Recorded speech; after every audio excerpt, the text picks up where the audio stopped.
பொதுவாகவே நம்ம எல்லாத்தையுமே பார்த்தீங்கன்னா ஒரு சக்ஸஸ்ஃபுல்லான லைஃப் இருந்துட்டு தான் நம்ம எல்லாருமே நினைப்போம். ஸோ அதுக்கு நம்ம வாழ்க்கையில் இருக்கக்கூடிய சில விஷயங்களை பார்த்தீங்கன்னா நம்ம மாற்றணும், சில திங்ஸ் வந்து பார்த்தீங்கன்னா நம்ம வாழ்க்கையில் ஆட் பண்ணணும். இதுக்காக நம்ம எடுத்துக்கக்கூடிய புக் என்ன அப்படின்னா 7 Habits of Highly Effective People அப்படின்ற அந்த புக்கில் வந்து நம்ம 7 விஷயத்தை இன்னைக்கு நம்ம பார்க்க போகிறோம். வாங்க வீடியோக்குள்ளே போகலாம். இதில் முதல் விஷயமா பார்க்கறது என்ன அப்படின்னா பி ப்ரோஆக்டிவ் அப்படின்ற விஷயத்தான் இப்போ நம்ம பார்க்க போகிறோம். இந்த பி ப்ரோஆக்டிவ்னு என்ன அப்படின்னா ஃபர்ஸ்ட் ரியாக்டிவ்னு என்ன தெரிஞ்சுக்கிறோமோ அதுக்கப்புறம் ப்ரோஆக்டிவ் என்னன்றது தெரிஞ்சுக்கிறோம். இந்த ரியாக்டிவ் பீப்புள் என்ன பண்ணுவாங்க அப்படின்னா இவங்க வந்து எப்பயுமே பார்த்தீங்கன்னா மற்றவங்களாம் கம்ப்ளைண்ட் பண்ணிகிட்டே இருப்பாங்க. இவங்களால கண்ட்ரோல் பண்ண முடியாத விஷயத்த எதெல்லாம் அவங்களோட கண்ட்ரோல் இல்லையோ அதை பற்றி பார்த்தீங்கன்னா அவங்க வந்து பார்த்தீங்கன்னா கம்ப்ளைண்ட் பண்ணிட்டே இருப்பாங்க. உதாரணம் சொல்லணும் அப்படின்னா நான் மிடில் கிளாஸில் உட்காந்துருக்கேன், இந்த கவர்மெண்ட் சரியில்லை, இந்த மாதிரி அவங்க வந்து பார்த்தீங்கன்னா அவங்க வாழ்க்கையில் சில விஷயத்தை எந்தெந்த விஷயத்தெல்லாம் கண்ட்ரோல் பண்ண முடியாதோ அந்த விஷயத்தெல்லாம் பற்றி பார்த்தீங்கன்னா ரொம்பவே கம்ப்ளைண்ட் பண்ணிட்டே இருப்பாங்க.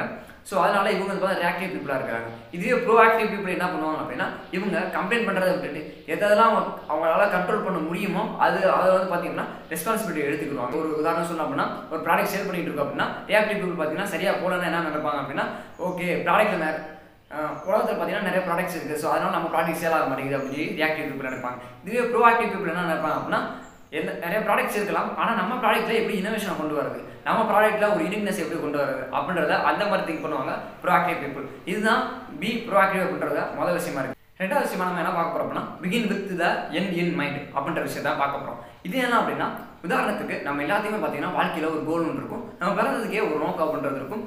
ஸோ உதாரணத்துக்கு பார்த்தீங்கன்னா எத்தனையோ பேர் பார்த்தீங்கன்னா கிரிக்கெட்டராக இருக்காங்க, நிறைய பார்த்தீங்க அப்படின்னா உலகத்தில் பார்த்தீங்கன்னா ஒவ்வொரு வெவ்வேறு விதமான ஜாப்ல வந்து பார்த்தீங்கன்னா நிறைய பேர் இருக்கிறாங்க. அவங்க வந்து பார்த்தீங்கன்னா அவங்களுடைய ஜாப்லையும் அவங்களுடைய பேஷன்லையும் பார்த்தீங்கன்னா சைன் பண்ணியிருக்கிறாங்க. ஸோ அதுதான் அவங்களுடைய ஒரு தான் மாறிடுச்சு இல்லையா. ஸோ இப்போ விராட் கோலி அப்படின்னாலே அவர் ஒரு கிரிக்கெட்டர், ஸோ இப்போ உசேன் போல்ட் அப்படின்னா அவர் வந்து பார்த்தீங்கன்னா ஒரு அத்லெட் அப்படின்ற மாதிரி அவங்களுக்குன்னு ஒரு நேம் வந்து பார்த்தீங்கன்னா கிரியேட் ஆயிடுச்சு. ஸோ அதே மாதிரி நம்ம வாழ்க்கையில் நம்ம வந்து எந்த விஷயத்தில் நம்ம சிறந்த ஆளாக இருக்கணும் அப்படின்றத நம்ம மைண்டில் எப்பயுமே இருக்கணும். ஸோ நம்மளுடைய வாழ்க்கையில் நம்ம எப்பேற்பட்ட ஆளாக இருக்கணுன்றதை பார்த்தீங்கன்னா டெய்லி நினைக்கணுன்ற மாதிரி சொல்கிறாங்க. அதுக்கு நம்ம ஒர்க் பண்ணுறோமா அப்படின்றதும் பார்க்க சொல்கிறாங்க. உதாரணம் பார்த்தீங்கன்னா நம்ம கோல் ஒன்று இருக்கும், ஆனால் நம்ம செய்யக்கூடிய விஷயம் பார்த்தீங்கன்னா வேறு மாதிரி இருக்கும். நம்ம பார்த்தீங்கன்னா ஃபினான்ஷியலாக நிறைய விஷயம் அட்டைன் பண்ணணும்னு நினைப்போம், ஆனால் அதுக்கு உண்டான விஷயங்கள் நம்ம எதுவுமே செய்ய மாட்டோம். ஸோ இந்த மாதிரி இருக்கும் பொழுது நம்மளுடைய கோல் வந்து பார்த்தீங்கன்னா அட்டைன் பண்ண முடியாமல் போயிடுது. இது வந்து நம்மளுடைய அந்த ஹைலி எஃபெக்டிவ் பீப்புள் வந்து பார்த்தீங்கன்னா நம்ம வந்து பார்த்தீங்கன்னா வெளியே கொண்டு வந்துடுது. நம்ம வந்து பார்த்தீங்கன்னா எல்லாரும் மாதிரி ஆவரேஜ் பீப்புளாக இருக்குன்ற மாதிரி சொல்கிறாங்க. ஸோ அதனால உங்களோட வாழ்க்கையில் நீங்கள் என்னவா ஆகணும்னு நினைக்கிறீங்களோ அந்த கோலுக்கு நேராக டெய்லி என்னென்ன பண்ணுறீங்க அப்படின்றத நீங்கள் நோட் பண்ணுங்கள்.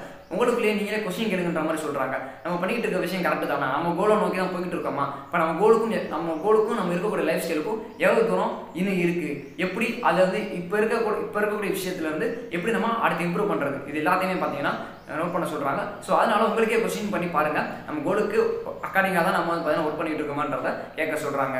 மூணாவது விஷயமா என்ன சொல்லியிருக்காங்க அப்படின்னா ஃபுட் ஃபர்ஸ்ட் திங்ஸ் ஃபர்ஸ்ட் அப்படின்றத சொல்லியிருக்காங்க. இது என்ன அப்படின்னா பொதுவாகவே நம்ம எல்லாருமே பார்த்தீங்க அப்படின்னா ஒரு விஷயத்தை வந்து பார்த்தீங்கன்னா ரொம்பவே மெயினாக ஃபோக்கஸ் பண்ணுவோம். நம்ம எல்லாத்தையுமே பார்த்தீங்கன்னா ஃபேமிலி இருப்பாங்க இல்லையா. ஸோ அப்போ நம்மளுடைய ஃபர்ஸ்ட் திங்காக அவங்க பார்த்தீங்கன்னா ஃபேமிலி தான் இருப்பாங்க. ஆனால் சில பேர் என்ன நினைப்பாங்க அப்படின்னா அவங்களோட ஃபர்ஸ்ட் திங்காக ஃபேமிலியை யோசிக்க மாட்டாங்க, அவங்க ஃபர்ஸ்ட் திங்காக அவங்களோட சில்ட்ரன்ஸ் பற்றி யோசிக்க மாட்டாங்க. அதே மாதிரி சில சில்ட்ரன்ஸ் பார்த்தீங்கன்னா அவங்களுடைய ஃபர்ஸ்ட் திங்காக வந்து பார்த்தீங்க அப்படின்னா அவங்களுடைய பேரண்ட்ஸ் யோசிக்க மாட்டாங்க.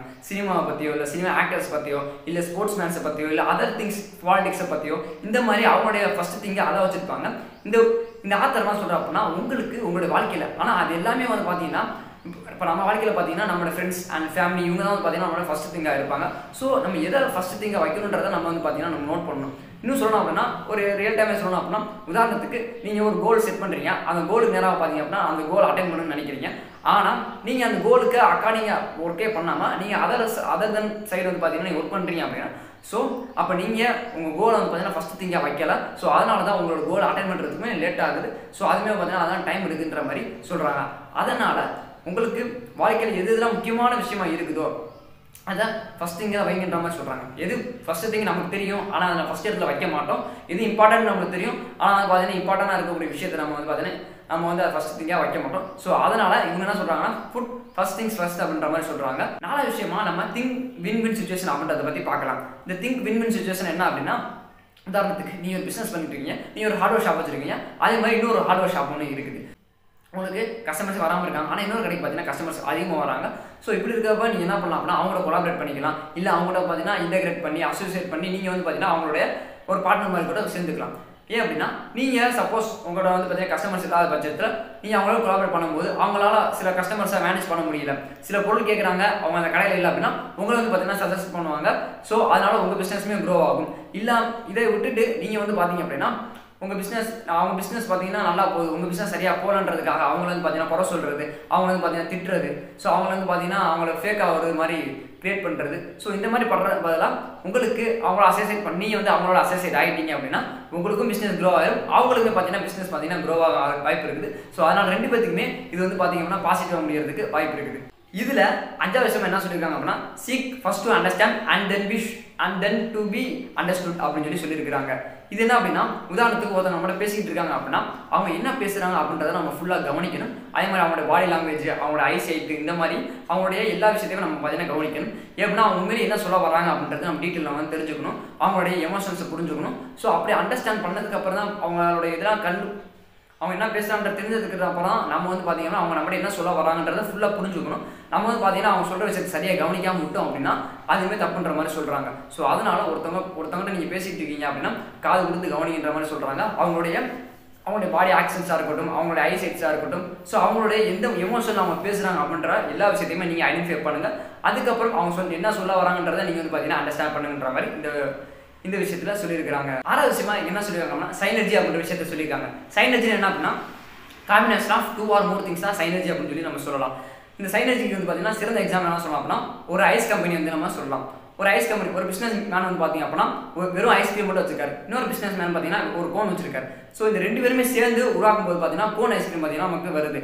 ஸோ இந்த மாதிரி தான் நம்மளுடைய லைஃப்ல பார்த்தீங்கன்னா இன்னொருத்தோட ஒரு விஷயம் இருக்கும், இன்னொரு விஷயம் இருக்கும். ரெண்டையும் கம்பைன் பண்ணும்போது ஒரு புதுசாக ஒரு விஷயம் உருவாகுது இல்லையா? 2 or more திங்ஸை வந்து நம்ம காம்பினேஷன் பண்ணும்போது ஒரு புது விஷயம் உருவாகுது. ஸோ இதை தான் பார்த்தீங்கன்னா சைனர்ஜி அப்படின்ற மாதிரி சொல்கிறாங்க. 7வது விஷயமா ஷார்ப் அண்ட் ஷா அப்படின்ற ஒரு விஷயத்த சொல்கிறாங்க. இது வந்து பார்த்தீங்கன்னா நம்ம எல்லாத்துக்குமே தெரிஞ்ச ஒரு விஷயம் தான். உதாரணத்துக்கு ஒரு மரத்தை வெட்டணும் அப்படின்னா நமக்கு வந்து பார்த்தீங்கன்னா கோடாரி தேவைப்படும். அந்த கோடாரி ஒரு அளவுக்கு தான் பார்த்தீங்க அப்படின்னா அந்த மரத்தை வெட்டும். ஸோ அப்படி வெட்டும் போது பார்த்தீங்கன்னா ஒரு குறிப்பிட்ட நேரத்தில் அதோட கூர்மையை பார்த்தீங்கன்னா குறைய ஆரம்பிச்சிடும். அதுக்கப்புறம் நம்ம ஷார்ப் பண்ணிட்டு தான் அந்த கோடாரி யூஸ் பண்ண முடியும். அப்போ தான் ஈஸியாக நம்மளால் வெட்டி முடிக்க முடியும். ஸோ இதே மாதிரி தான் வந்து பார்த்தீங்கன்னா நம்மளோட லைஃப்பில் நம்மளோட சில நாலேஜ் இருக்கலாம், ஆனால் அந்த நாலேஜ் வச்சே நம்மளால் பார்த்தீங்கன்னா பெரிதாக க்ரோ ஆக முடியாது. அப்போ நம்ம டே பை டே பார்த்தீங்க அப்படின்னா நிறைய விஷயத்தை லேர்ன் பண்ணிக்கிட்டே இருக்கணும். நம்மளுடைய பிரெயினை பார்த்தீங்கன்னா ஷார்ப் பண்ணிட்டே இருக்கும் பொழுது தான் நம்மளால் பார்த்தீங்கன்னா நம்மளுடைய பிஸ்னஸ்லையோ நம்மளுடைய ஸ்டடீஸ்லையோ பார்த்தீங்க அப்படின்னா நம்மளால் க்ரோ ஆக முடியும். ஸோ நம்மகிட்ட இருக்கக்கூடிய நாலேஜ் எப்பயுமே ஷார்ப் பண்ணிட்டு இருக்கணும். ஸோ அப்படி இருக்கும்போது தான் நம்மளால் ஈஸியான விஷயத்தை செய்ய முடியும், ஃபாஸ்ட்டாக க்ரோ ஆக முடியும். இந்த 7 விஷயத்தையுமே நம்ம ஃபாலோ பண்ணும்போது ஹைலி எஃபெக்டிவ் பீப்புளாக நம்மளால இருக்க முடியும்னு சொல்லி இந்த ஆத்தர் சொல்கிறாங்க. ஸோ இந்த 7 விஷயமே கண்டிப்பாக நீங்கள் ஃபாலோ பண்ணி பாருங்கள், யூஸ்ஃபுல்லாக இருக்கும்னு நான் நினைக்கிறேன். தேங்க்யூ ஃபார் வாட்சிங்.